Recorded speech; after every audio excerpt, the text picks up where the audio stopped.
Hey guys, thanks for supporting the generic tech support channel. This is Tech Guy 1. Just wanted to thank you guys all for making this channel great. Like and subscribe if you guys haven't already. Let's get this video rolling. Hey guys, welcome back to our Windows 10 system. This Windows 10 system, obviously, if you aren't familiar, this is part 3 of our videos. Part 1, we did the discovery of this operating system and took a look at the initial configuration, how it was set up, and what it actually looked like. Which obviously from sitting here you can tell it looks like Windows XP. Then in our second video we secured the operating system down to the point where it's actually more secure than our out-of-the-box configuration for a Windows 10 system. And now we're in video 3. And now video 3 is going to be a test drive. We're going to install a bunch of software on this actual operating system and see if this operating system can function as a day-to-day driver. So one of the first things we're going to notice with this particular operating system is that it says it has Internet Explorer installed, but Internet Explorer in this case is just a wrapper for Mozilla Firefox. Now, as it sits, this particular version of Mozilla Firefox is pretty far out of date at 109. So we're going to see if we can update this to the latest version of Mozilla Firefox and still have it function. And whether or not it looks like IE or not, to me at least, doesn't really matter as long as it works. I'd rather have a browser that works than had the wrapper to look like IE, personally.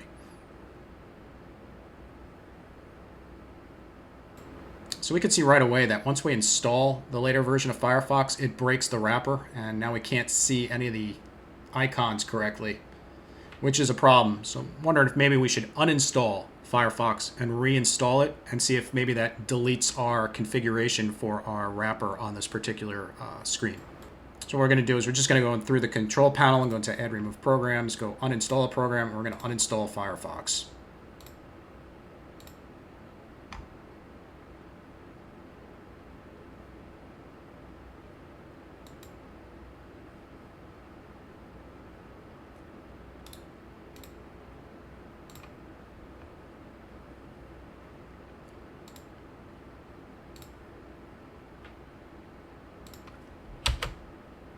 Okay, so Firefox is gone. So now we should be able to go into our software and actually just run the installer, and perhaps it'll install the later version without the wrapper, which would be helpful because then we could actually use the browser. Okay, so as we can see that after our installation,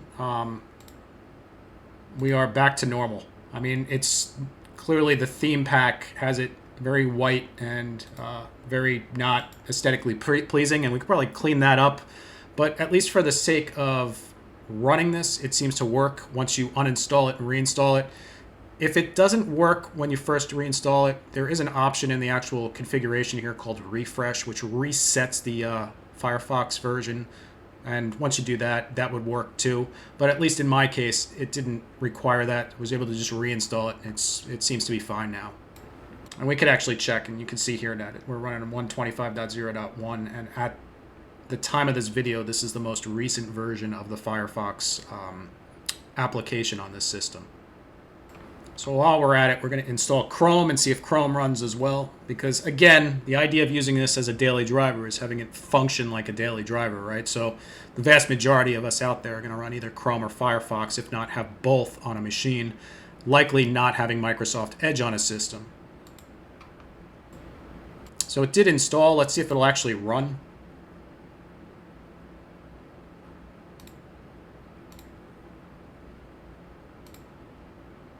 It does run, and it does work fine. I do have bizarre things, so I'm going to unpin this from the taskbar because unfortunately having it pinned causes the taskbar to start to appear to look like Windows 10.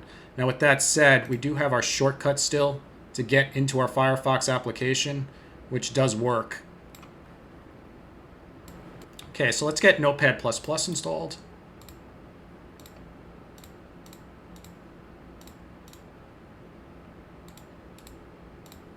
So that's installed. Let's get 7-zip installed. Let's get FreeOffice installed.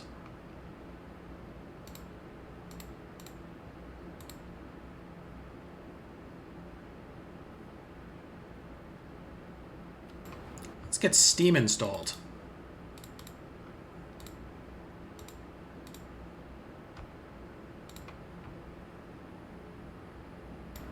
And then finally, let's just install our Epic installer.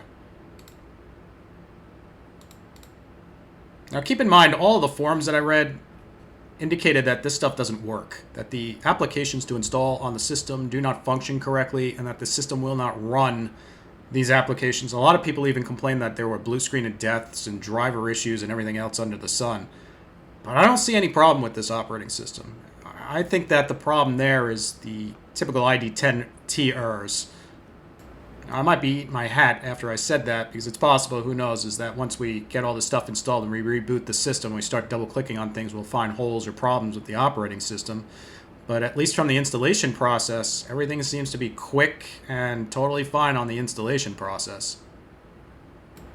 So now Epic is installed, and as you can see, Epic works fine. Obviously not logged into it, but everything appears fine. Game platform seems to work fine. Steam works fine. So let's reboot this system now. And when it comes back up, we'll start to dig into these applications to see if they work. Okay, guys, so Steam works. Obviously, we'd have to log in to see it, but Steam works. We're going to run our free Office application.